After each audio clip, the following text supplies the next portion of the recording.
Welcome to the SmartKeys podcast. Today, we are doing a critical deep dive into, well, the core mechanics of the modern workforce. It's a huge topic. It is. And if your organization is relying on external contract talent, and let's be honest, who isn't right now, then you really need a playbook, a strategic one. Right. Not just winging it. Exactly. So we're pulling the most actionable insights from the Managing Freelancers 101 guide by Felix Römer of smartkeys.org. The whole idea is to find those concise, repeatable steps you need for, high-quality results. And without drowning in admin work, which is the real killer. That's the dream. Well, this is such a foundational conversation to be having right now. The scale of this market is just, it's accelerating like crazy. Your numbers are pretty staggering, right? They are. The source points out we're talking about 73.3 million independent workers in the U.S. in 2023. 73 million. And it's projected to go past 90.1 million by 2028. What's so fascinating is that this huge shift is an incredible opportunity. How so? It gives businesses lightning-fast access to really niche skills. You get this flexible capacity, and critically, you get it without the immediate burden of adding more full-time payroll. So it's the promise of sort of infinite scalability, but that promise comes with a massive challenge. Aligning all the moving parts. Exactly. You have people who are remote, across time zones, using different processes. So, okay, let's unpack this. Our mission today is to find those lightweight routines that the source talks about, the things that actually align everyone, cut the friction, and drive real project success. And it all starts with a pretty fundamental mindset shift. The source really hammers this home. Okay. If you try to manage freelancers like traditional employees, you're just going to fail. Yeah. You have to internalize that they are an independent business owner. Yeah. They're not an employee you police hour by hour. That distinction feels like the key pivot point. It is. It means your whole management structure has to shift from measuring, time and seat. It's judging outcomes and deliverables. Exactly. So if I'm a manager trained the old way, how do I stop myself from asking, what are you doing right now? What's the trap people fall into? The trap is micromanagement. And it's usually driven by anxiety about a lack of control. The source is very clear on this. You manage the edges, not the middle. The edges. You define the specs, you define the acceptance criteria, the timelines. So success is actually quantifiable, it's measurable. If you can't look at the result and say objectively, yes, they hit the target, or no, they didn't, then you're setting yourself up for failure. And endless scope creep. And endless scope creep. The whole philosophy is, coach, don't micromanage. Give them context, give them firm constraints, and then trust their skills to deliver inside those guardrails. So setting the stage for that trust is everything. And that has to happen right at the beginning in hiring and onboarding. Yes, that process needs to be repeatable and, importantly, low bias. For hiring, the guide suggests starting with just one document, a short brief. And what does that brief need to have to sort of make the right people apply? It has to eliminate all the ambiguity. So it needs to explicitly name the scope, the required skills, the specific deliverables, and those all-important acceptance criteria. I see. So the real experts can look at it and know immediately. Yes, I can crush this, or nope, this isn't for me. It just saves everyone so much time. And when you're vetting those people, the playbook warns against just looking at a generic resume. Right. You need to focus on signals that actually predict success. So what are those signals? You prioritize real portfolio samples, things that are tied to similar projects. You look for strong testimonials that talk about their collaboration style, not just their skill, and clear references. Okay. But the most practical tip, especially when the stakes are high, is to run a small paid test. A paid test. That sounds smart, but how do you do that without it becoming, free labor or a whole project in itself? A good test is a contained, low-stakes task that mirrors the main project's complexity. So maybe it's a design audit for one page, or writing one short brief, or fixing one specific non-critical bug. I get it. The point is you're verifying two things. One, their technical skill, and two, their communication style, how they work.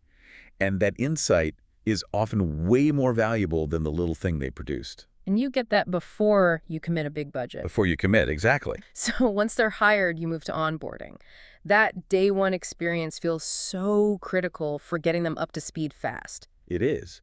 If a contractor is spending their time searching for basic answers, they aren't delivering value. So what's the minimum documentation they need on day one? You need what the source calls a single source of truth. So that's your brand guidelines, your voice and tone guides, style guides, and maybe a lightweight NDA. Everything in one place. Everything. You want to give them the tools and the context so they aren't flooding your team with basic questions about how the company talks or what your design hierarchy is. Speaking of tools, distributed teams live and die by their communication rhythm. The source is a huge advocate for an async-first rhythm. Oh, it's non-negotiable for teams spread across, say, London, Austin, and Sydney. What is async-first, really? It's just a conscious decision that most communication updates, small questions, progress reports, can wait. It can wait until the other person's workday starts. It's the exact opposite of that constant interruptive ping culture we've all gotten used to. And what's the benefit of that in the real world? Deep work. When you commit to concise email summaries or short message threads, you're respecting everyone's focused time.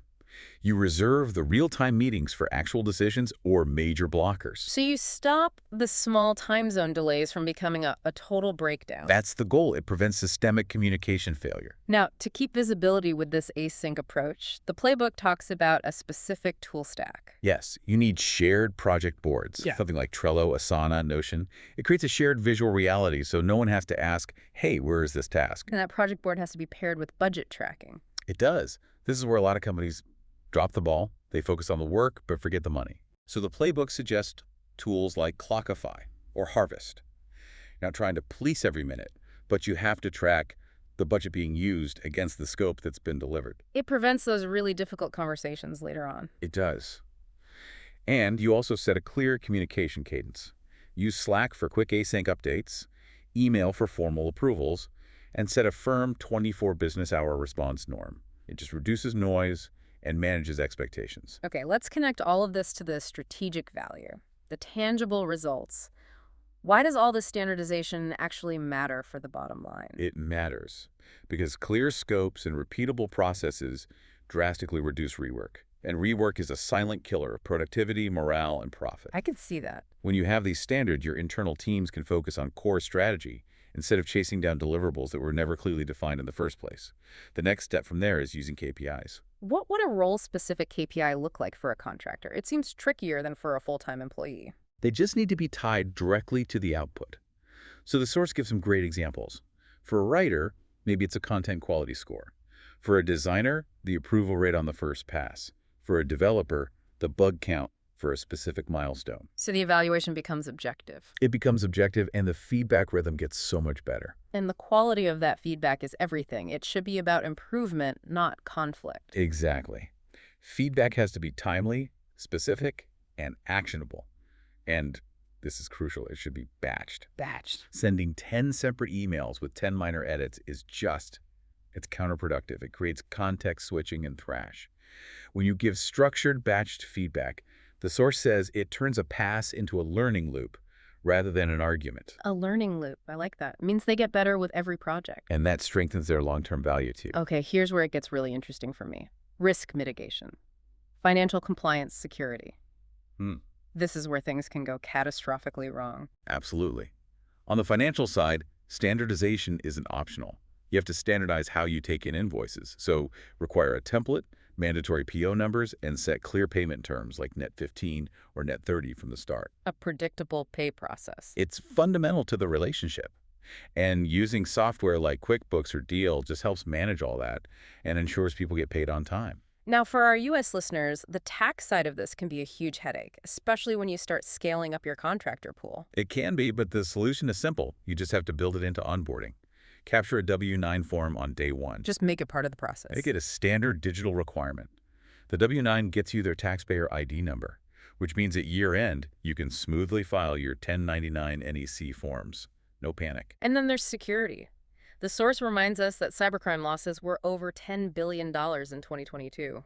Every new person with access is a potential vulnerability. Security has to be a routine, not an afterthought.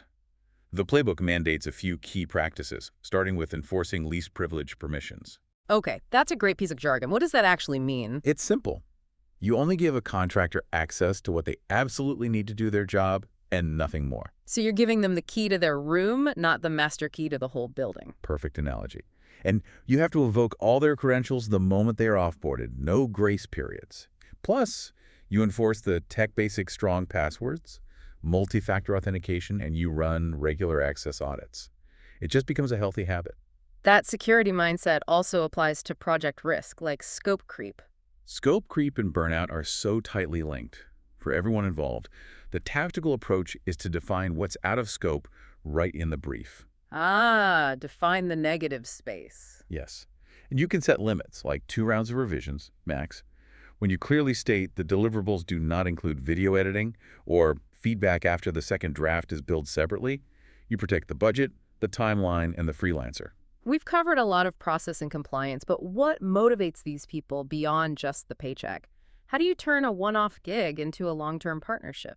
The source outlines some key non-monetary motivators. Contractors crave context, the why behind a project. They want real ownership of their work.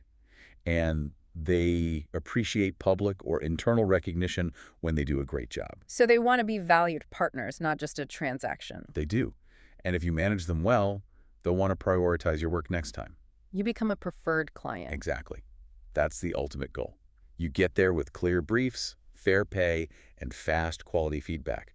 You treat them like a valuable business, and they'll treat you like a valuable client. So what does this all mean? We started this deep dive looking for Playbook, and what we found is that managing contract talent is less about supervision. And much more about creating a robust, low-friction infrastructure. Right? The ultimate goal is using all this standardization, the project boards, the tools, the rules, to elevate these relationships from just ad hoc gigs to real strategic partnerships. And that clarity is what allows a business to move faster, to scale with the skills they need without burning out their internal staff.